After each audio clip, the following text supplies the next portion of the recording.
A parcourir pour nous la une des journaux est déjà prêt pour nous en livrer la substance. Kodjovi Amitonou, que je retourne tout de suite pour vous.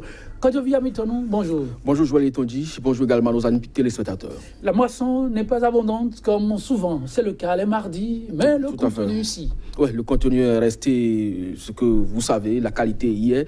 Vous parlez donc de grève de 72 heures, c'est pour certains, mais toute la semaine pour d'autres, mais au-delà, ça coïncide également, cette grève générale coïncide également avec l'anniversaire de l'agression du pays par les mercenaires et donc les 41 ans d'anniversaire de cette agression du 16 janvier 1977 également est revenu largement à la une de beaucoup de canards. Nous passons les titres à la une et on y reviendra plus amplement si le temps le permet. Tout à fait, Joël Etondi, on démarre donc avec le quotidien La Dépêche qui met donc en titre 41 ans après l'agression du 16 janvier 1977 que sont devenus les martyrs et puis en grand titre incivisme et atteinte aux institutions.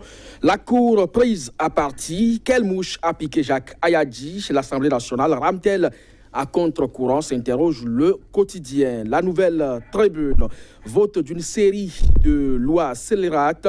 La majorité parlementaire fait régresser la démocratie béninoise. Et puis, débat sur le droit de grève. Les honorables députés ne connaissent ni la Constitution, ni le droit, d'ici René Awansou. Le quotidien L'Afrique en marche, décision DCC 17-246 du 23 novembre 2017.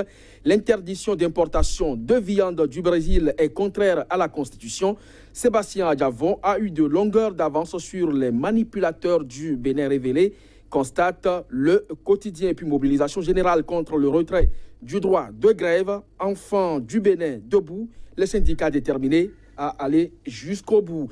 Le Nouvel Observateur, polémique autour d'une supposée inscription de l'honorable Rachidi Badamassi en Master 2 en droit. Et si les autorités rectorales clarifiaient la situation? À force de chercher à vilipender les grévistes, le gouvernement attise davantage le feu égard à sa propagation, préconise donc le Nouvel Observateur.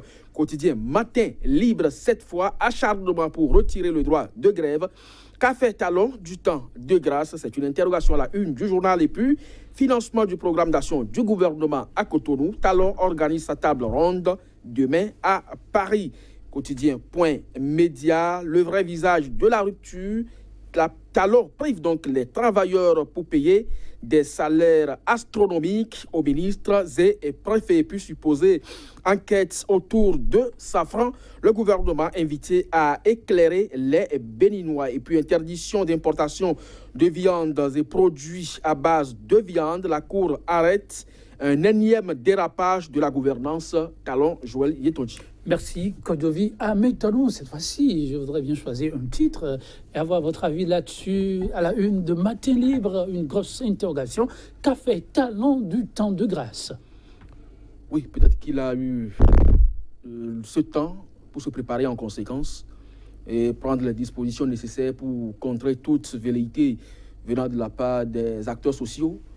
Puisque vous parlez de temps de grâce, c'est juste ce que l'administration publique sous-entend. Donc, à observer cette période de répit pour permettre donc à la nouvelle équipe gouvernementale d'asseoir les bases, peut-être d'un dialogue avec les acteurs sociaux et participer donc à un certain apaisement. Mais si on note au niveau de la justice, au niveau de la santé, au niveau de l'éducation, des grèves qui sont annoncées dans tous les secteurs et dans le même temps, simplement parce que le gouvernement a en projet de retirer le droit de grève, puisque jusque-là, la Cour ne s'est pas encore prononcée. Donc, on estime que c'est un projet qui quand même suit son cours. Donc, on pense plutôt que le chef de l'État a eu le temps de se préparer en conséquence pour répondre aux acteurs sociaux par la méthode forte. C'est par la méthode forte. Donc, le dialogue n'était pas au rendez-vous. Les promesses du chef de l'État sont passées par pète et profit. À cela, la conclusion? Bon, peut-être que d'aucuns donneront raison au secrétaire général. Bon, aujourd'hui, il est secrétaire général, mais c'est Paul Issaïko qui a dit que le gouvernement qui veut faire du sérieux ne va pas demander que l'on signe un protocole d'accord pour dire que nous n'allons pas donc observer des mouvements de débrayage. Aujourd'hui, les faits lui donnent raison que ce gouvernement n'est pas à l'écoute des acteurs sociaux, puisqu'il y a eu quand même ce creuset qui existe et qui permet donc aux acteurs sociaux d'échanger avec l'équipe gouvernementale. C'est une coordination qui a été mise en place et dirigée par le ministre du Plan et du Développement. Mais si aujourd'hui ce mécanisme ne prend pas et que les acteurs sociaux de tous les secteurs de l'administration arrivent donc à cette extrémité et que le gouvernement aussi, par l'entremise de l'Assemblée nationale, va jusqu'à retirer ce droit reconnu constitutionnellement, je crois qu'il y a mal donne.